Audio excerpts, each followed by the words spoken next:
Bonjour et bienvenue sur l'espace dédié au site mécaniqueuniverselle.net, le site qui s'efforce de démontrer que l'humanité, dans son ensemble, évolue vers son ultime perfection. Nous évoluons tous ensemble, c'est-à-dire le phénomène humain est inclus dans une mécanique qui le conduit depuis son origine, c'est-à-dire depuis que nous nous sommes séparés des autres primates, que nous avons quitté le monde de la nature pour le monde de la culture, voilà, que nous avons évolué dans ce sens-là, de façon inconsciente, l'humanité, donc le phénomène humain, évolue vers son ultime perfection. Cette ultime perfection, c'est, pour schématiser, ce qu'on pourrait imaginer comme le paradis terrestre. On peut tous imaginer ce que serait un paradis terrestre. Globalement, si on faisait un sondage et qu'on me posait la question, qu'est-ce que c'est pour vous le paradis terrestre? À quoi ressemblerait-il? La plupart des gens, je pense que 99% de la population, peut-être davantage, dirait la paix universelle, la fraternité, la fin des frontières, la fin de la maltraitance, la fin du système dominant-dominé, voilà une entraide fondamentale entre les êtres humains, la fin du travail tel qu'on le connaît aujourd'hui et qui correspond à une sorte de bagne pour la plupart des gens, quoi. Hein. C'est pas, voilà, c'est pas un travail qui nous permet de vivre une existence correctement. Déjà, on travaille trop, 8 heures par jour, c'est pas, dans 100 ou 200 ans, quand les gens travailleront 4 heures ou 3 heures par jour, ils nous regarderont comme nous, on regarde le patronat, ce que le patronat faisait de ses ouvriers au 19e siècle. Travailler les enfants 10 heures par jour, les femmes sous-payées par rapport aux hommes, les hommes qui travaillaient 8 jours 7 jours par semaine. Bref, le bagne, quoi. Pour nous, on voit ça comme le bagne, on se croit un peu mieux. Eux, déjà, se croyaient mieux que les paysans ou les gens de là où ils venaient, dans ces villes pour aller former les bataillons de ces ouvriers dans les nouvelles usines qui arrivaient. Et ben, ça sera la même chose. On verra, parce que c'est pas, voilà, on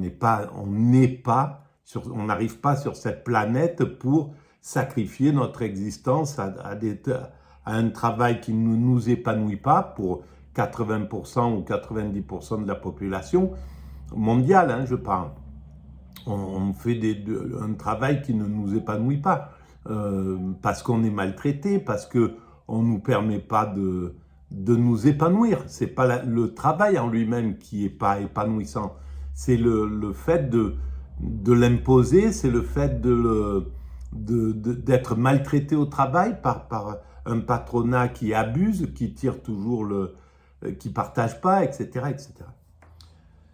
Donc, ça, c'est le paradis vers lequel nous allons.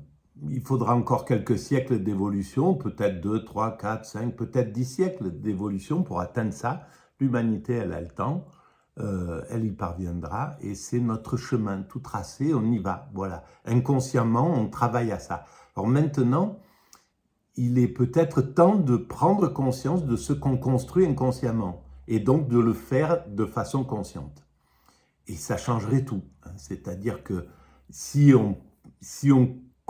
des chercheurs, si les scientifiques, parce que ça peut passer que par ça, si les scientifiques, c'est un petit peu comme, voilà, quand Darwin, et c'est d'ailleurs pas Darwin qui a eu l'idée de l'évolution des espèces, c'était, il y a eu quelqu'un d'autre qui avait pensé, et puis voilà. Mais lui, il l'a apporté en tant que scientifique au monde scientifique. Le monde scientifique, au début, l'humanité ne voulait pas entendre parler de ça. C'était quelque chose qui révoltait, si on descend du singe, etc.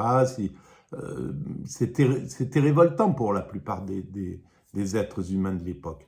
Et puis, progressivement, les scientifiques ont apporté du crédit, etc., etc.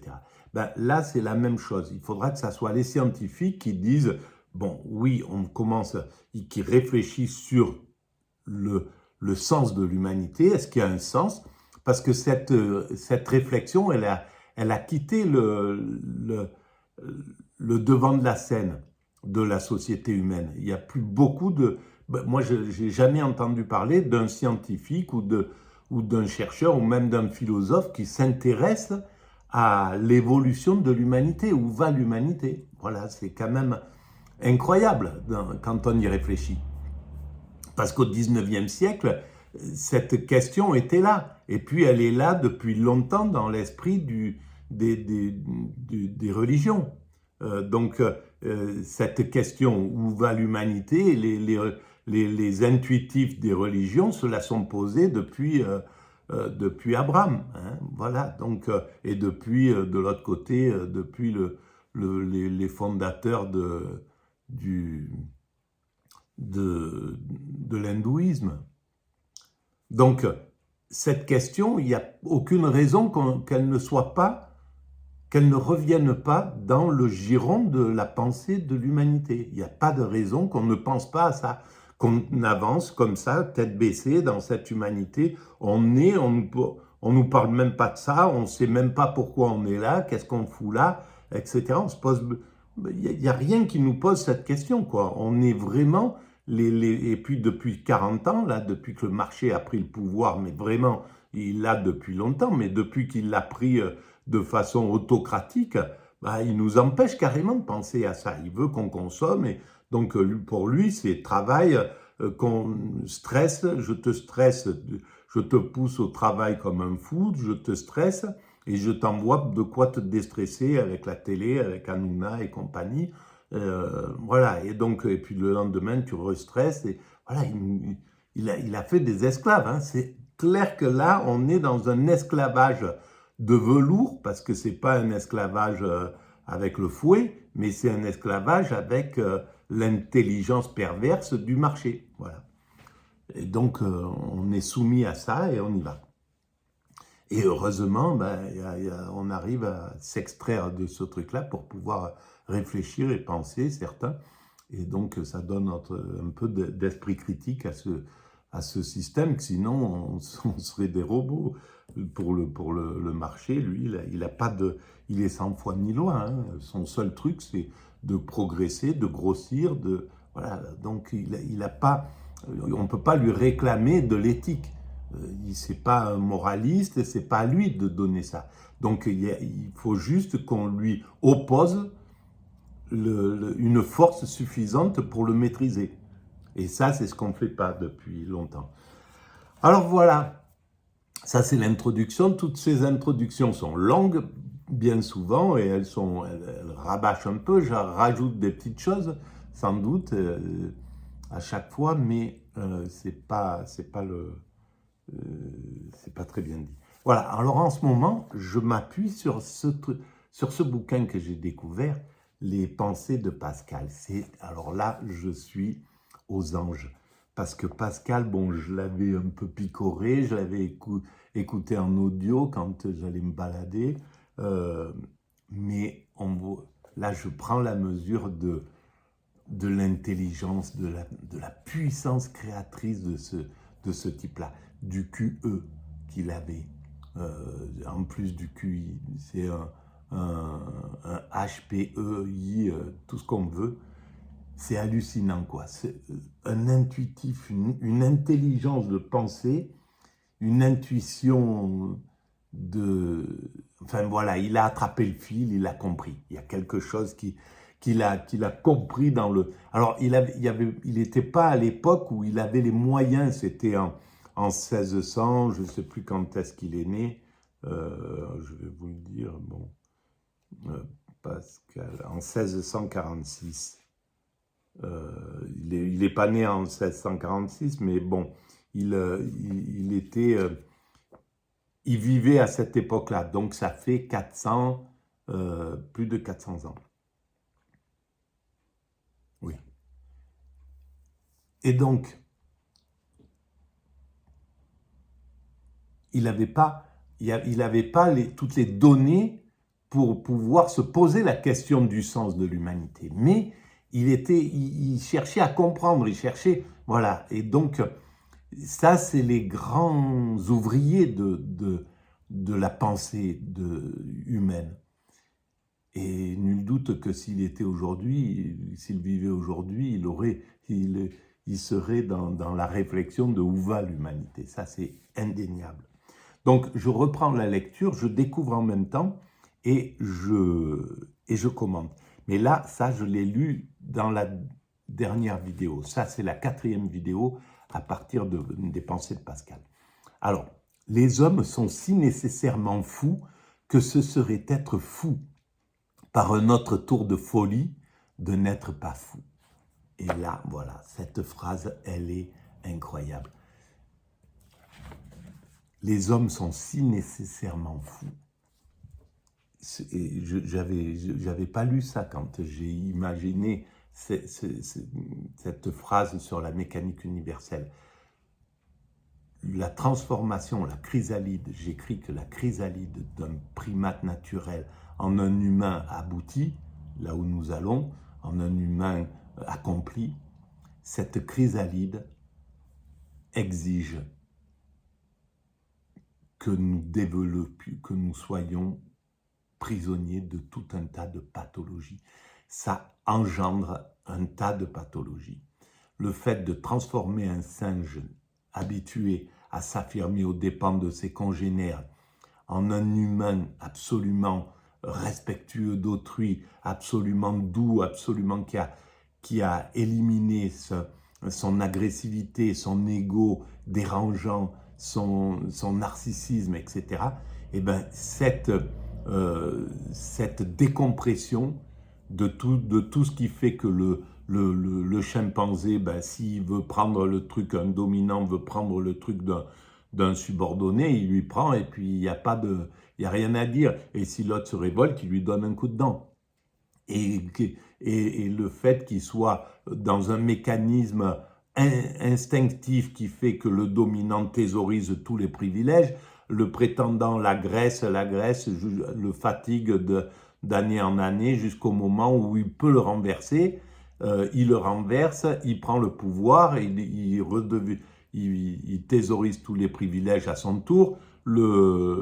L'ancien dominant est poussé là-bas au coin du groupe, et puis progressivement il revient, il se raccorde, et puis après il y a d'autres prétendants qui viennent et qui harcèlent ce nouveau prétendant, et ça depuis des millions et des millions d'années. Voilà. Et donc ce mécanisme-là empêche les chimpanzés de sortir de ce système dominant, de ce système dominant-dominé. Et d'ailleurs, j'explique à quel point le religieux, le fait de créer, d'imaginer Dieu, a changé cette donne. Parce qu'au-dessus de ce dominant, d'un seul coup, on a mis un dominant, l'homme a mis un dominant supérieur auquel le dominant instinctif, le dominant primate, devait obéir. Il était plus tout puissant, le dominant humain, à partir du moment où on a mis Dieu au-dessus de lui. Donc la création du divin, de l'idée du divin, ou l'arrivée du divin, de l'idée du divin dans l'esprit humain, ça a été une bénédiction et c'est ce qui nous a mis sur la route de l'évolution. Parce qu'à partir de là, le dominant humain était obligé de lui aussi obéir à quelqu'un au-dessus de lui. Et ça a changé complètement la donne. Donc, pour les athées, remercier le fait d'avoir créé Dieu, ça devrait vraiment rentrer. D'ailleurs, je vais faire une vidéo spéciale sur ce truc-là, sur TikTok d'ailleurs. Voilà. Donc, ça engendre automatiquement de la folie. Et ce serait être fou par une autre tour de folie de n'être pas fou.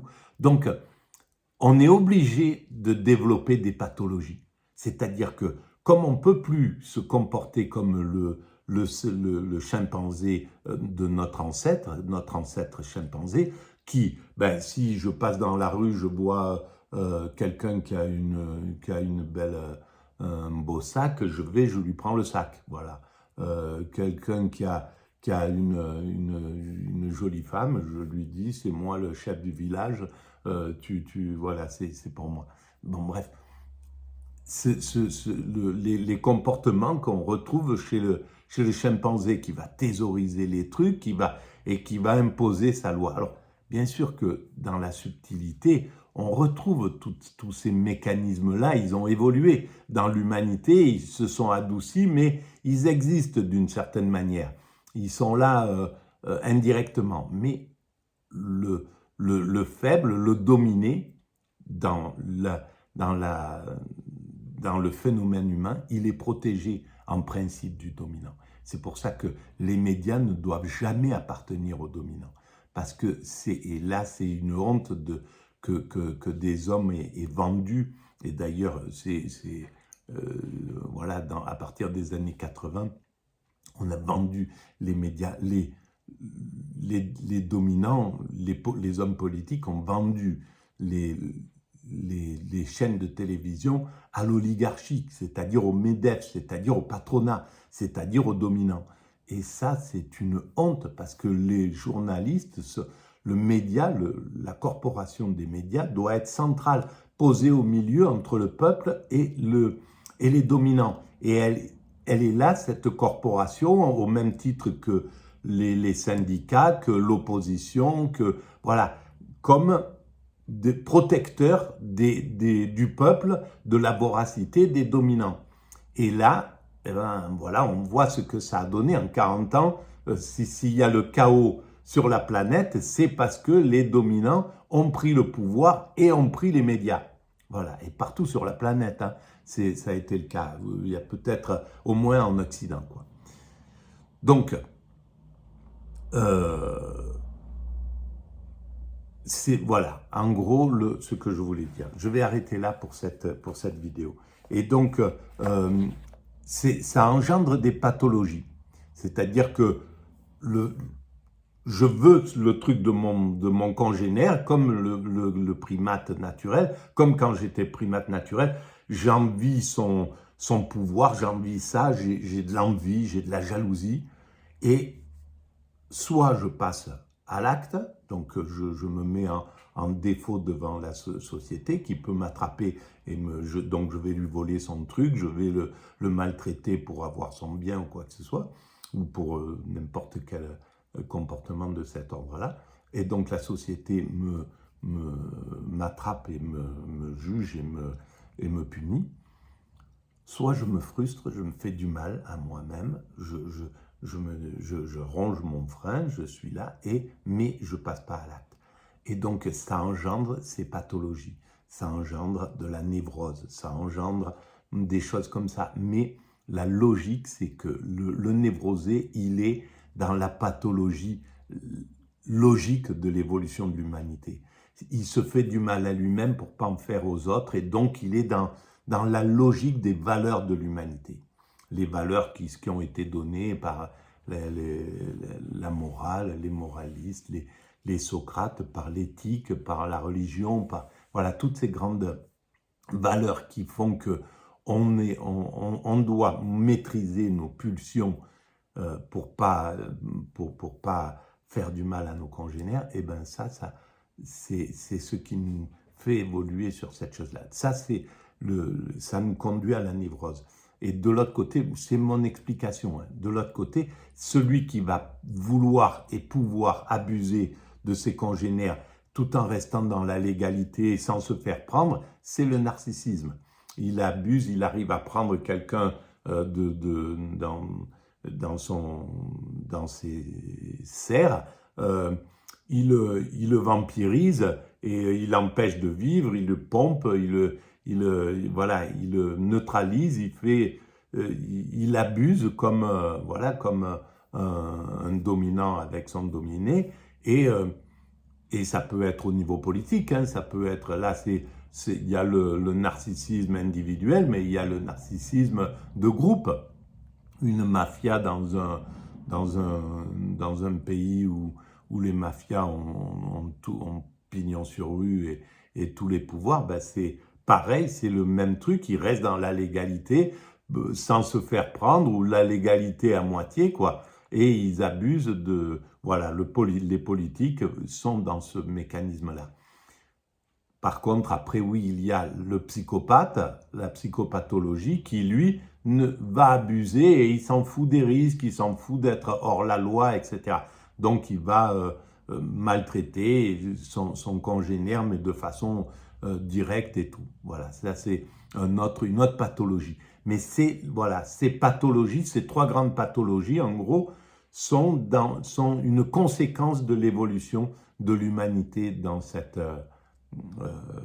de la chrysalide de l'humanité. Voilà, j'arrête là pour cette vidéo. Si vous avez des questions, des choses comme ça, ou des critiques, n'hésitez pas à les écrire, à laisser des commentaires.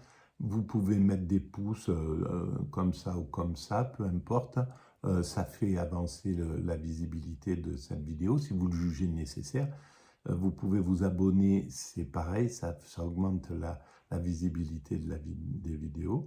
Et vous pouvez envoyer le lien à vos amis et vous pouvez aller visiter le site mécaniqueuniverselle.net où j'ai écrit cette théorie, il y a 24 ans maintenant. Voilà, je vous remercie de votre écoute et puis je vous dis à très bientôt. On continue sur Pascal. Merci.